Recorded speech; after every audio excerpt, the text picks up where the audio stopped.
साथियों, मोदी सरकार अपने शासन के दूसरे सत्र के 1 साल पूरा होने पर देश के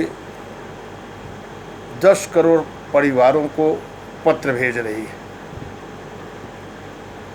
प्रधानमंत्री नरेंद्र मोदी देश के संचार संसाधनों का उपयोग करके पूरे देश के आम आवाम के बीच भ्रम पैदा करने, एक नया झूठ का रिकॉर्ड बनाने का अभियान शुरू किया है।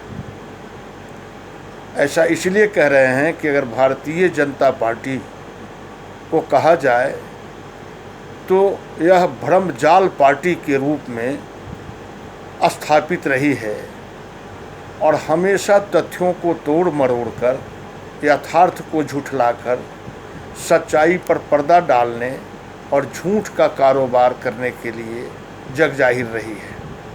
अभी देश के मेहनतकश कोरोना संक्रमण से पीड़ित है। करोड़ों मजदूर सड़कों पर चलने को विवश हैं। लगभग 2 महीने से अधिक का जो लॉकडाउन पीरियड रहा, पूर्ण बंदी रहा, उस बंदी में कितने परिवार तबाह हो गए। 500 से ज़्यादा मजदूर पैदल चलने की मजबूरी में, यात्रा के संसाधनों के अभाव में रास्ते में दम तोड़ दिया। कई नवजात शिशु अपने जन्म के समय ही ट्रेनों में और दूसरे जगह अपना दम तोड़ दिए। ऐसे खबरें आती रही है। जब श्रमिक स्पेशल चलना शुरू हुआ है तो 80 मजदूर इसमें मारे गए हैं। लेकिन यह जो यथार्थ है भूख का, यह जो यथार्थ है लोगों के परेशानी का, इससे यह द्रवित भी नहीं होते। नहीं तो जितने अभी तक संबोधन इन्होंने राष्ट्र के नाम किया है, उन किसी भी संबोधनों में सिवा इसके कि यह विकास के छद्मी और झूठे प्रचार के अलावे अपने विश्व के में अपने को स्थापित करने के लिए कि विश्व में हमारी चर्चा हो रही है, विश्व के लोग हमारी प्रशंसा कर रहे हैं, ऐसा प्रचार करके, दुष्प्रचार करके अपने यहाँ के लोगों में भ्रम पैदा करके और सच्चाई पर पर्दा डालते रहे हैं। सच्चाई क्या है? नरेंद्र मोदी ने अपने पिछले संबोधन में ठीक ही कहा कि कोरोना को भी एक अवसर के रूप में उपयोग करके और देश के और दुनिया के कॉरपोरेटों के हित में देश के मेहनतकश जनता को श्रम गुलामी की ओर, बंधुआ मजदूर की तरफ ढकेलने का कुत्सित प्रयास कर रहे हैं। आपने देखा होगा पिछले दिनों 8 घंटा का श्रम काल जो पूरे दुनिया में 1919 में ILO की स्थापना हुई और पूरे दुनिया में के देशों ने इसे स्वीकार किया और ILO के प्रथम सम्मेलन में, प्रथम कन्वेंशन में 8 घंटे के श्रम काल को पूरे दुनिया के लिए मैंडेटरी बनाया गया। उसको 12 घंटे करने का भाजपा शासित राज्यों ने के कई राज्यों ने आदेश निर्गत किया। यही नहीं, इसी काल में आपने देखा होगा कि उत्तर प्रदेश की सरकार हो या गुजरात की सरकार हो या मध्य प्रदेश की सरकार, इनके जो भाजपा शासित राज्यों की सरकारें हैं, वह श्रम अधिकारों को समाप्त करने के लिए जितने भी श्रम कानून हमारे देश में अभी तक हैं, उन श्रम कानूनों को निलंबित करने की बात कर रही है। एक तरफ मजदूर जो दुनिया और देश के वास्तव में सृजनहार हैं, संचालक हैं, उनके प्रति सहानुभूति और संवेदना के बदले इस अवसर का नाजायज़ फ़ायदा उठाकर उन पर तरह तरह से दमनात्मक आदेश निर्गत किए जा रहे हैं। श्रम मंत्रालय इस पूरे 2 महीने के लॉकडाउन में, आपको आश्चर्य होगा, एक बार जब ILO ने बैठक किया श्रम संगठनों के साथ, तो एक बार खानापुरी के लिए उन्होंने वीडियो कॉन्फ्रेंसिंग से मीटिंग की, लेकिन संवाद भी नहीं कर पा रहे हैं ट्रेड यूनियन नेताओं से, ताकि यह जो कोविड की समस्या है, यह जो लॉकडाउन की समस्या है, यह मजदूरों के सामने जो विकट परिस्थिति है, इससे निपटने में ट्रेड यूनियन और मजदूर संगठनों से विमर्श करने के बाद उपरांत उनको कैसे राहत पहुंचाई जाए, इसकी भी कोशिश इनकी नहीं हो रही है। दूसरे तरफ एक तरफ इस लॉकडाउन के चलते, इस महामारी में लगभग इन्हीं के जो अभी CMI का आंकड़ा आया है, लगभग 12 करोड़ लोग बेरोजगार हो गए हैं। लोग गांवों में जा रहे हैं, उद्योग बंद हो रहे हैं, देश की अर्थव्यवस्था भी चौपट हो रही है, लेकिन इसी काल में वह देश के पब्लिक सेक्टर को नीलामी की बात कर रहे हैं, देश के पब्लिक सेक्टर की समाप्ति की बात कर रहे हैं। यह जितने भी पैकेज की बात करते हैं, पहली बार इन्होंने 1.70 लाख करोड़ के पैकेज की बात किया, जिसमें वास्तव में वह झूठ का पुलिंदा रहा और वह पैकेज नाम मात्र का। इसी तरह से 20 लाख करोड़ के पैकेज की जो बात कही जा रही है, यह बैंकों से लोन देने की बातें हैं। वह भी जो पहले से पूर्व घोषित है, लगभग 7-8 लाख करोड़ रुपए के कर्ज देने की बातें, लिक्विडिटी की बातें, उसकी बातें यह कर रहे हैं। लेकिन सच्चाई यह है कि उन पैकेज में सरकार की तरफ से कोई भी अनुदान राहत देने की बातें नहीं है। दूसरे तरफ मजदूरों पर एक तरफ तो लॉकडाउन के चलते बेरोजगारी बढ़ रही है, नौकरियां ख़त्म हो रही है, और दूसरे तरफ यह इस पीरियड में भी अपने ही एडवाइजरी के खिलाफ मजदूरों के छंटनी के लिए विभिन्न ठेकेदारों को, विभिन्न नियोजकों को, मालिकों को यह परमिशन दे रहे हैं। आश्चर्य होगा, अपने ही कानून तो यह बदलना चाह रहे हैं, जो अभी तक नहीं बदल सके हैं, जो इंडस्ट्रियल डिस्प्यूट एक्ट है, उसके मुताबिक 100 से ज़्यादा मजदूर अगर सेंट्रल स्पेयर में काम करते हैं तो उनको छंटनी करने के लिए सरकार से परमिशन लेना पड़ता है। आपको आश्चर्य होगा यह जानकर, मीडिया भी इस बात की चर्चा नहीं कर रही है कि एक तरफ भारत सरकार का श्रम मंत्रालय एडवाइजरी जारी करता है कि साहब इस लॉकडाउन पीरियड में कोई छंटनी नहीं होगी, लॉकडाउन पीरियड में सब लोगों को पेमेंट किया जाएगा। गृह मंत्रालय इनका इस तरह का आदेश जारी करता है, लेकिन सच्चाई है कि व्यवहार में जो बंदी हो गए तो हो ही गए।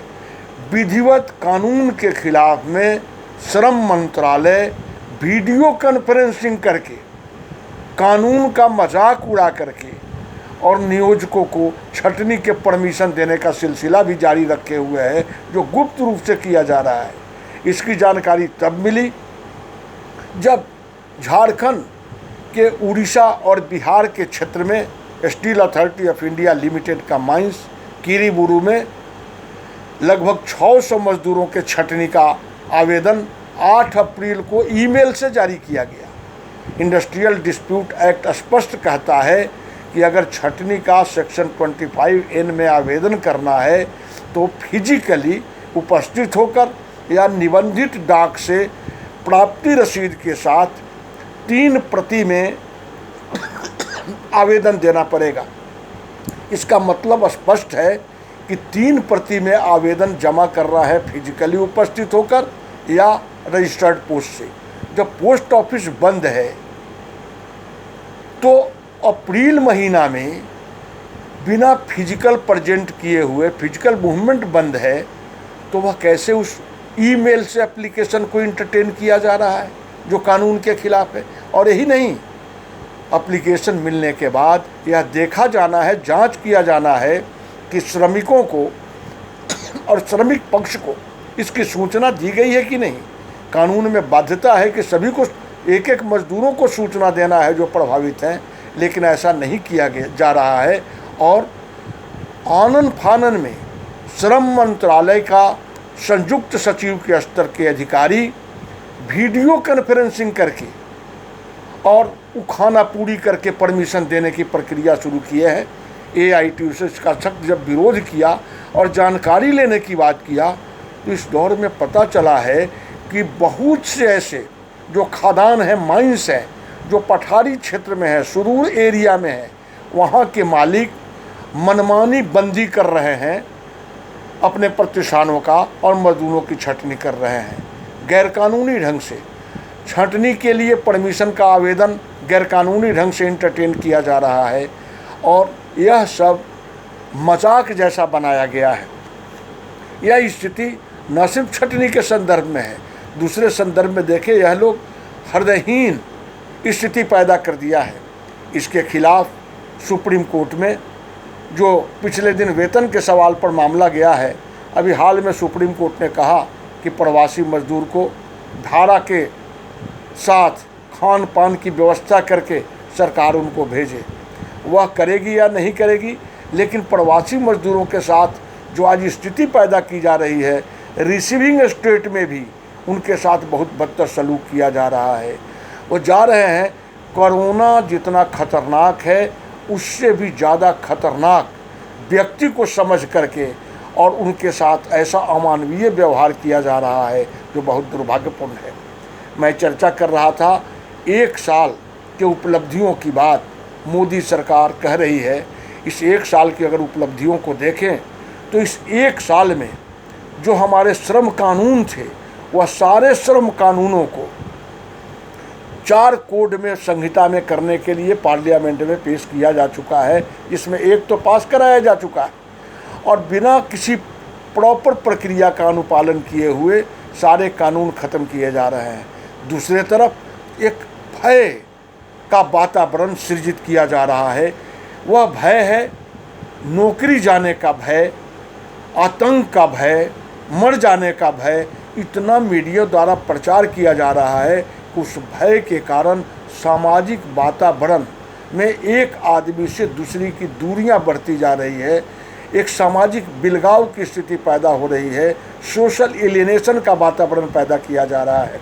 और इसके पीछे इनकी गंदी राजनीति है कि लोग इस उलझन में उलझे रहे। और दूसरे तरफ ठीक ही इन्होंने कहा कि इस अवसर का फ़ायदा उठाने की ज़रूरत है और फ़ायदा ये कई रूप में उठा रहे हैं।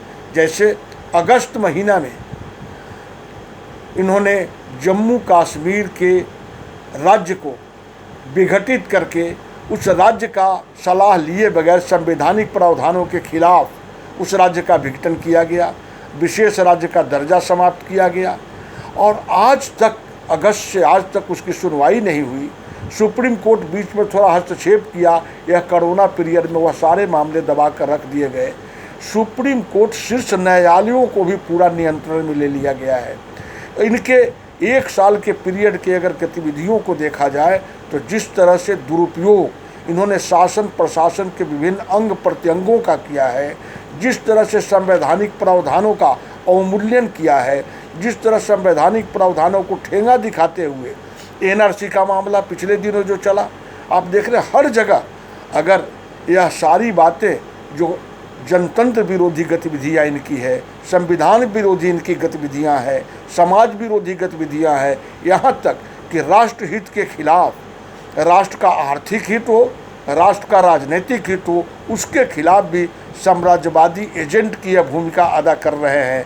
इसके खिलाफ अगर कोई बोलता है उस सब को, इनकी आलोचना करने वाले को देशद्रोही करार दे दिया जाए और देशद्रोह का मुकदमा, हर मुद्दों पर देशद्रोह का मुकदमा इनके पुलिस द्वारा नियंत्रित इनके शासन में लगाए जा रहे हैं। विपक्ष की आवाज़ को दबाया जा रहा है। वास्तव में यह 1 साल का पीरियड जनतंत्र के लिए अभिशाप का रहा है। यह 1 साल का पीरियड भारत के संविधान के अस्तित्व की हिफाजत के लिए, अब भारत के संविधान पर अभूतपूर्व खतरा की स्थिति के रूप में रहा है, जहां संवैधानिक मर्यादाओं का ख्याल किए बिना, जहां संविधान के प्रावधानों का ख्याल किए बिना, मानवाधिकारों का ख्याल किए बिना मनमानी ढंग से सत्ता का संचालन इनके द्वारा किया जा रहा है। यही नहीं, इस काल में यह भय, भूख और भ्रष्टाचार, यह तीनों बेहिसाब ढंग से बढ़ा है हर जगह। चाहे वह पिछले दिनों गो हत्या के नाम पर, के रोकने के नाम पर हमले लोगों पर हुए हों, या दूसरे अपने विरोधियों को दबा देने के लिए जो भय पैदा करने का वातावरण शुरू हुआ, हमले शुरू हुए, सांप्रदायिक उन्माद शुरू हुआ। वह उन्माद कोरोना पीरियड में भी उस उन्माद को जारी रखते हुए और कोरोना काल में भी सांप्रदायिक एजेंडा को आगे बढ़ाया गया। इस 1 साल के पीरियड को अगर देखा जाए तो 1 साल का पीरियड भारत के संघीय स्वरूप, भारत के संविधान, भारत की जनतांत्रिक प्रणाली और यूँ कहें कि भारत के जो सामाजिक सद्भाव का ऐतिहासिक विरासत रहा है, उसके लिए यह 1 साल का काल एक खतरनाक काल के रूप में इसका एनालिसिस किया जाए तो अतिशयोक्ति नहीं होगा। यह 1 साल का पीरियड इतना खतरनाक रहा है। आपने देखा एनआरसी के सवालों पर किस तरह इनकी कोशिश हुई पूरे देश में सामाजिक विभाजन कर डालने का, जिसमें इनको सफलता नहीं मिल सकी सांप्रदायिक उन्माद फैलाने का। कि कोरोना पीरियड का दुरुपयोग करके आपने देखा कि किस तरह से तबलीगी जमात के नाम पर, एक समारोह के नाम पर आज तक ईडी से लेकर के सारे लोग उसके पीछे लगाए गए हैं। लेकिन इन्होंने ट्रंप प्रशासन, इन्होंने ट्रंप का जो स्वागत किया यहाँ, उसके लिए कोई बात नहीं। इनके जो विभिन्न अनुष्ठान होते रहे, इनकी कोई बात नहीं। इस जो तबलीगी जमात किसी के सपोर्ट करने का सवाल नहीं है, बुनियादी बात है किस तरह चुनिंदा ढंग से गतिविधि इनकी होती रही और आज भी हो रही है। इस तरह से इनके 1 साल का शासन अगर देखा जाए तो श्रमिकों के लिए, श्रम अधिकारों के लिए अभिशाप का काल रहा है। यह बेरोजगारी जो पिछले 45 वर्षों में, ये कोविड आने के पहले सबसे ज़्यादा बेरोजगारी दर था, आज तो 27-28% पर पहुंच गया है बेरोजगारी दर, जो भयंकर हालत है। इसलिए देश में रोजगार का सवाल हो, अर्थव्यवस्था का सवाल की बात जहाँ तक है, यह आत्मनिर्भर भारत बनाने की बात करते हैं। यह कैसी आत्मनिर्भरता होगी कि आत्मनिर्भरता की कुंजी जो आज़ादी के बाद पब्लिक सेक्टर विकसित हुआ था, जो हमारी इकोनॉमी का कमांडिंग हाइट था, उस टोटल कमांडिंग हाइट को पूंजीपतियों के हवाले सुपुर्द कर देना, ऊर्जा क्षेत्र हो, इस्पात क्षेत्र हो, इंफ्रास्ट्रक्चर का जो डिपार्टमेंट 1 होता है, जो इंडस्ट्री क्रिएट करने के उद्योग हैं, उन सारे उद्योगों को निजी क्षेत्रों में भेज देना। बैंक जिसमें जनता की लगी हुई पूंजी है, जनता का जमा हुआ पैसा है, यह जनता के जमा पैसे का बंदरबांट जिस तरह से करा करके पिछले दिन लाखों करोड़ रुपए बट्टे खाते में डाले गए, माफ़ कर दिए गए, यह सारे चीज़ इस काल में हुए हैं। इसलिए 1 साल का जो जश्न मनाने जा रहे हैं, यह जो भ्रमजाल पार्टी है, इसके भ्रम में आने की ज़रूरत नहीं है, बल्कि उन तथ्यों को समझने की ज़रूरत है, अपने ज़िंदगी के अनुभवों से समझने की ज़रूरत है। यह जो बोल कर आए थे कि हम भय ख़त्म करेंगे, इन्होंने भय बढ़ाया। कहा भूख खत्म करेंगे, भूख इस काल में बढ़ी है। और भ्रष्टाचार की स्थिति यह है, सामान्य पीरियड को छोड़ दीजिए, अभी कोरोना पीरियड में राहत और जो अभियान चलाए जा रहे हैं, मध्य प्रदेश में देखा आपने घोटाले की खबर आ गई, हिमाचल प्रदेश में इनके शासन में घोटाले की खबर आ गई है। अभी जब एक आरटीआई में पूछा गया कि कितने का उपकरण खरीद किया गया है इस कोरोना पीरियड में, कहते हैं इसका हम जवाब नहीं देंगे। गुजरात में देखा वेंटिलेटर के नाम पर किस तरह से नॉन वेंटिलेटर को वेंटिलेटर बता करके और ख़रीदा गया। इस तरह अगर जांच किया जाए वास्तव में, तो यह कोरोना भी इनके भ्रष्टाचार में, इनके संघी लोगों के मुनाफा कमाने का एक बहुत बड़ा अवसर मिल गया है। और मोदी जी ने ठीक ही कहा, इस अवसर का लाभ उठाने की ज़रूरत है, और उस गंगोत्री में लोग लाभ उठा रहे हैं। इसलिए यह 1 साल का जो जश्न मनाने जा रहे हैं, वास्तव में यह मोदी शासन का का जो प्रथम वर्ष है, यह प्रथम वर्ष वास्तव में देश के लिए अभिशाप के रूप में सामने आएगा। मजदूर वर्ग के लिए हो, किसान के लिए हो, छात्र के लिए हो, नौजवानों के लिए हो, सिलेबस बदले जा रहे हैं, यहाँ तक कि वैज्ञानिकों के लिए सारे टेम्परामेंट बदले जा रहे हैं। हमारे देश की जो अर्थव्यवस्था की रीढ़ है पब्लिक सेक्टर, उस पर हमले हो रहे हैं। इस तरह से यह 1 साल का पीरियड जनतंत्र के दृष्टिकोण से, संवैधानिक प्रावधानों की रक्षा के दृष्टिकोण से, न्याय प्राप्ति के दृष्टिकोण से, या सामाजिक सद्भाव के दृष्टिकोण से, आर्थिक संपन्नता के दृष्टिकोण से, अगर सारे कसौटियों पर देखा जाए तो वह 1 साल का पीरियड अभिशाप का पीरियड रहा है। इसलिए हम कह सकते हैं कि भारतीय जनता पार्टी भ भू भ्र जननी पार्टी है। मतलब भय, भूख और भ्रष्टाचार की जननी यह पार्टी है, और इसका बढ़ावा संरक्षण पीएमओ से सीधे मिलता है। हर चीज़ में हस्तक्षेप। अगर कोई न्यायाधीश न्याय की बात करता है, स्वतः संज्ञान लेता है, उसका रात में ट्रांसफ़र कर दिया जाता है। दिल्ली दंगा काल में दिल्ली हाई कोर्ट में देखा गया। अभी गुजरात के कोरोना पीरियड में गुजरात हाई कोर्ट के किसी जस्टिस ने जो कॉम किया, उस पर कार्रवाई की गई। रातों रात ट्रांसफ़र कर दिया जाता है। न न्यायपालिका सुरक्षित है, न कार्यपालिका पर तो पूर्ण नियंत्रण कर ही लिया गया है। विधायिका का भी दुरुपयोग बड़े पैमाने पर हो रहा है। और सबसे खतरनाक स्थिति है कि हमारा देश का संविधान, जनतांत्रिक व्यवस्था, बहुदलीय शासन प्रणाली और सदियों से जो समृद्ध सांस्कृतिक विरासत का हमारा वातावरण रहा है, वह खतरे में पड़ गया है, जिसके खिलाफ आम लोगों को जागरूक करने की ज़रूरत है। आम लोगों में यह भय पैदा करके जो शासन करना चाहते हैं, आम लोगों में जो दहशत पैदा करके शासन प्रशासन का दुरुपयोग करके देश का जो विभिन्न प्रशासनिक ढांचा है उसका दुरुपयोग करके, और सबसे ज़्यादा संचार माध्यमों को लोगों को भ्रमित करने में जो दुरुपयोग किया जा रहा है, इसके खिलाफ अभियान चला करके इनको बेपर्द करने की ज़रूरत है। यह हर काम में अमानवीय ढंग से, असहिष्णु ढंग से काम करते हैं।